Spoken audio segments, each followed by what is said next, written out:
Welcome to Big Brother on the Couch. It's the show that peels back the layers of our housemates' minds as though they were giant onions and gives you the eye-watering results. So, it's been another week of emotional turmoil in the Big Brother house. We've had halfway housemates gain housemate status and then lose it again. We've had housemates lose housemate status and then regain it again, plus housemates who stayed housemates but thought they might not. All in all, some proper messing with minds, which is actually great for us because mind stuff is exactly what's on the menu tonight.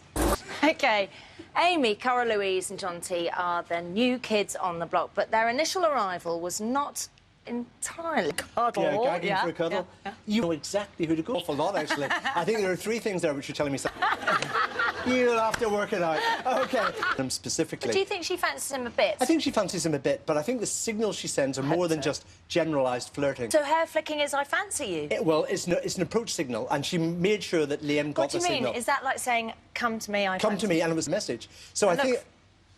There's a lot of it going on. A lot of it going Is that for me? Yeah. Jeffrey, I'm feeling the heat. I'm feeling the heat. Stop. So are they going to become an item? Because you're now my relationships expert, and you've proved to me that they're not going to become an item, because I think that Liam already kind of rejected her on the way in. It wasn't to kind of spur her distance from... and is that because he doesn't think she's going to be popular in the house? Bonded with her, and I don't think Liam wants to be too attached to anyone he think might be a kind of weakness on his part. Yeah. Well, let's have a look at John T. Like, he was telling me the truth, was he? The question is, he goes into this... Ah!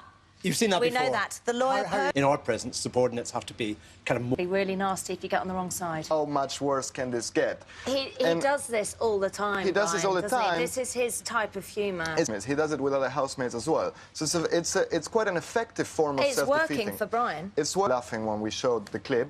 It's more... kind of laughing at him, really. Well, but maybe because he's putting himself down. Amy, don't say it. And she says something really interesting at the end, which is about the lavatory paper. Now, for her, she wants to be seen as exactly the same as the other housemates and have everything that they have. But also, it's... Actually, I have to say, that made me feel a little bit sorry for her because I suddenly thought she's... this tells us there's a lot of going to the main house together. He's not saying, come on in as my girlfriend. He's saying, sorry, love, you've got to stay in the background a little bit. I thought initially that might be a nice thing that he was doing, but now he hasn't got back with something going on between them. And I think we're going to see more evidence over the next week that he is trying to... You know, for me... That's so insightful, because already he's tagged on to the fact that she's a man's woman and that she's wrapping them all around her fingers, and he knows that he's admitting that, isn't he? Yes. Brian is amazing. He's like the emotional barometer of the house, and if Brian is... I think what he's saying here is they're not sure that they can trust her. You know, he's saying that she's... Welcome back to Big Brother on the Couch. Now, last Friday, 5 halfway housemates entered the halfway house, and on Monday, 2 of them became housemates and 1 housemate became a halfwayer. On Tuesday, another halfway housemate became a housemate and then swapped with an original housemate, and on Wednesday, 4 more swapped, and on Friday, 2 of them were evicted. Well, if you think that's confusing, imagine what it must have been like to be one of them!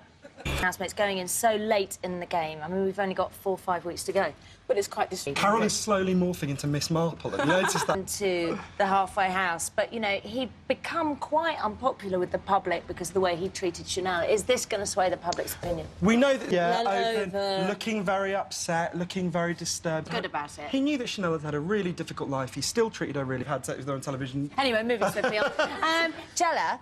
I'm going to change subject completely. I just want to talk about Liam, because, you know, when he went in, then he went and snogged Amy on the floor. We all know he's completely kind of... Still on the love thing. Yes, I'm calling it love. Love thing. Well, I think if you look at with Amy to help him release that, so biologically it kind of helped him release some kind of tension, and also psychologically it, you know, validated his kind of self-esteem and confirmed that, you know, that he was an attractive bloke. But so it might have made him feel better, but what about other people? He decides to say, let's cool it, because really what's happened is that he is thinking about how he's perceived.